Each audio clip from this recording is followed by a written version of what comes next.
Mesdames, Messieurs, je vous salue. Voilà, comme l'a dit Madame la Présidente Aïssata Tall Sall, la commission ad hoc a été ratifiée par la plénière le vendredi 17 et depuis nous avions tenu 2 réunions. La première le vendredi 17 à 13 h pour former le bureau de la commission ad hoc et établir notre calendrier de travail. Donc, lors de cette réunion, le bureau a été formé, on a établi un calendrier de travail et fixé à la date du mardi 21 janvier l'audition de notre collègue, l'honorable député Mahamadou Ngom dit Farba. Mais au préalable, j'avais demandé en tant que membre de la commission ad hoc, j'avais demandé au président de disposer des documents qui nous permettraient en tout cas d'avoir les éléments d'appréciation pour juger de la levée de l'immunité parlementaire de notre collègue ou non.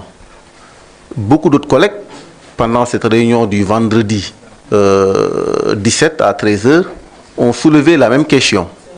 Dans un premier temps, le président de la commission avait soutenu que le rapport de la CENTIF était à la disposition du secrétariat général de l'Assemblée nationale, mais que c'est un document estampillé confidentiel qu'on ne pouvait pas nous livrer ce document.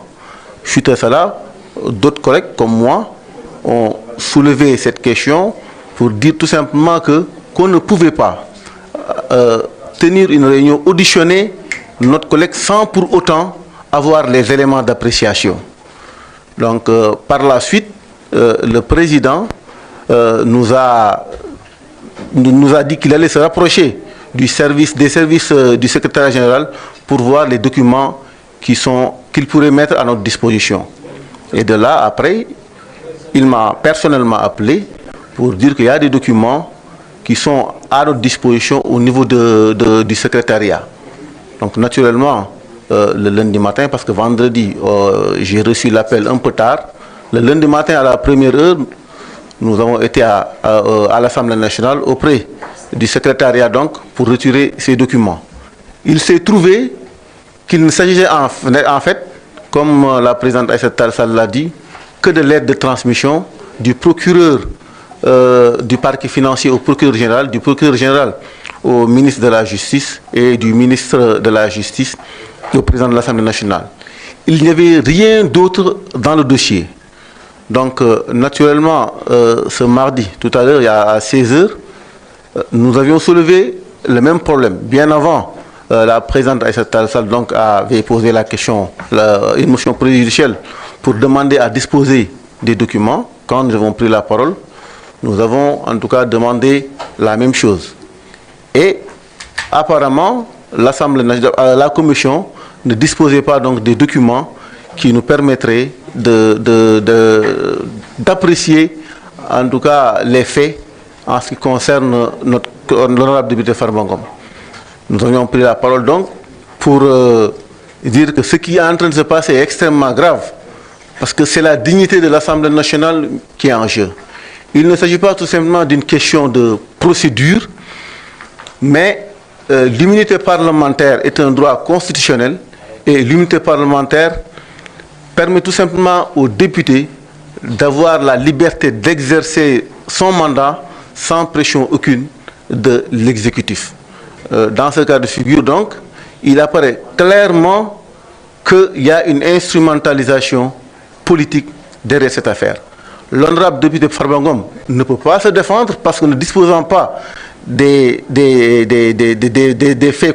éléments, des faits qu'on lui reproche, nous aussi en tant que commission ad hoc, je l'ai dit, nous n'avons pas à notre disposition, en tout cas des éléments qui nous permettraient de donner notre avis par rapport à l'opportunité de lever ou pas l'immunité parlementaire de l'honorable député Farba Ngom. Mais le fait majoritaire étant que, comme la coalition, le groupe parlementaire PASTEF dispose de la majorité à l'Assemblée nationale, donc ils ont décidé de voter, de délibérer et de proposer à la plénière de lever l'immunité parlementaire de l'honorable député Farba Ngom.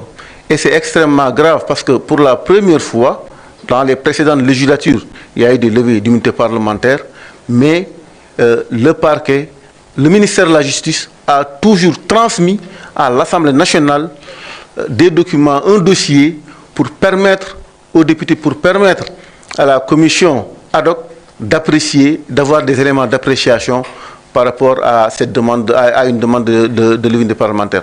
Donc ce qui se passe actuellement est une première.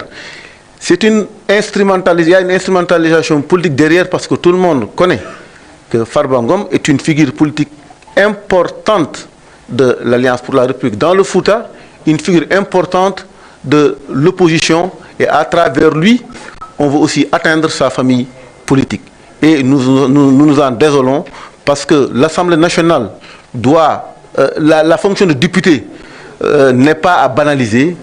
L'Assemblée nationale, la fonction de député, le député représente un pouvoir, le pouvoir législatif, et derrière tout ça aussi, ce sont des électeurs qui ont fait confiance à Mohamed Ngom pour qu'il les représente à l'Assemblée nationale.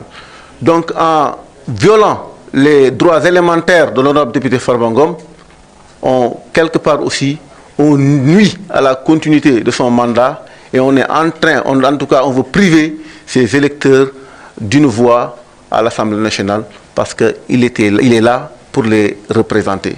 En tout cas, c'est ce que je voudrais dire. L'honorable député Farba Ngom en est à, je pense, à son 4e mandat. Je l'ai dit tantôt, c'est une figure politique importante. Et nous, en tant que membres de l'Alliance pour la République, nous nous sentons visés. Nous, en tant que membres de l'opposition, nous pensons que derrière, il y a tout simplement une volonté une volonté de déstabiliser notre famille politique. Voilà, Madame la Présidente, ce que je voulais dire entendre.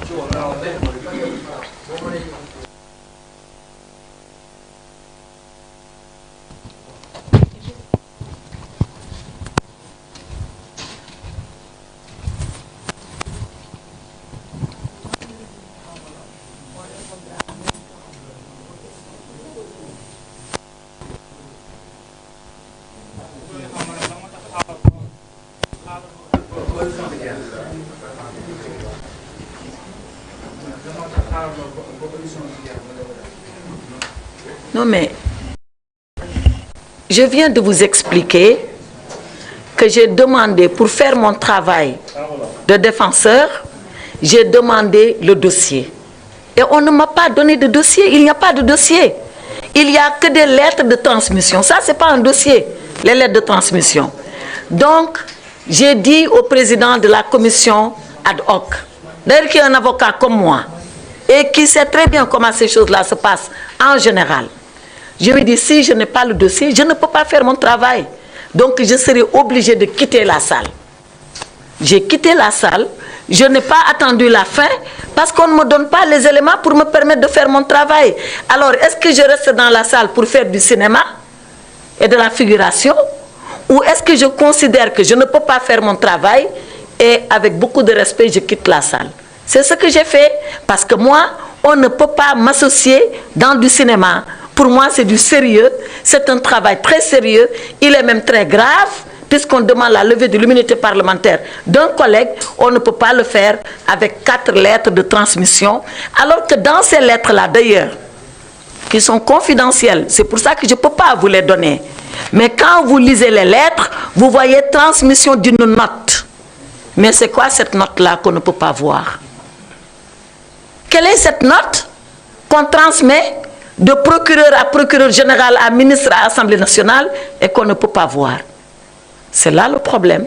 Si moi, on me demande de défendre dans le néant, de défendre quelque chose que je ne connais pas, j'ai beau être une bonne avocate, je ne peux pas. D'ailleurs, c'est parce que je suis bonne avocate que je refuse cela.